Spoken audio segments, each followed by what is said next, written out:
साधारण 10-12 वर्षे ते पहिल्या जुन्या कप्पीवरती मोटर काढत होतो, सोडत होतो. मी त्या कप्पीवरनं थोडे पैसे बचत करून मी हे कप्पे घेतले. हे जे मशीन आहे माझ्याकडे आता ते बोरवेल मोटर काढायचे मशीन आहे. ते कप्पे घ्यायचं कारण काय तर त्या कप्पीवरती माणसं जास्त लागत होते. 3-4 माणसाचं काम होतं त्या कप्पीवर आणि ह्या कप्पीवर आता आपण एकटा जरी जाऊन करू शकतो.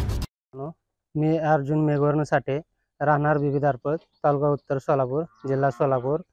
मी हे जे मशीन आहे माझ्याकडे आता हे बोरवेल मोटर काढायचे मशीन आहे. त्याच्या अगोदर मी साधारण 10-12 वर्षे ते पहिल्या जुन्या कप्पीवरती मोटर काढत होतो, सोडत होतो.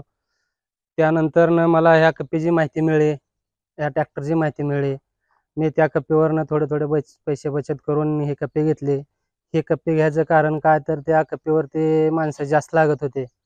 3-4 माणसाचं काम होतं त्या कप्पीवर आणि ह्या कप्पीवर आता आपण एकटा जरी जाऊन करू शकतो. आणि ह्यात कष्टाचं काम कमी आहे, त्यात कष्ट जास्त होतं. ह्या कप्पीवर 2-2 पाईप काढायला येतात आपल्याला. त्याच्यावर एक पाईप निघत होता. कप्पी उचलून न्यायची म्हणलं तर बी मुळावर येत होतं. हे तसं उचलून न्यायचे काय नाही, पॉईंटला जायचं, रिवर्स ट्रॅक्टर लावायचा आणि त्याच्यावरती काम आपलं चालतंय. विशेष म्हणजे ह्याला लाईट असो किंवा नसो तरी ह्याच्यावरती आपल्याला काम करता येतंय. ट्रॅक्टर जे आपण आता लाईन काढताना वरती जे पाईप वगैरे उचलतो तो आपण लोटर घेरो पेटीओ म्हणते त्याला.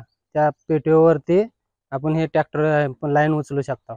हे जे काय मोटर मशिनरी, मोटर काढण्याची मशिनरी शेतकऱ्याची बी जरा थोडीफार लाईन जर अडकलेली असली तरी बी ह्याच्यावरती निघते. शेतकऱ्याचा तो बी फायदा आहे.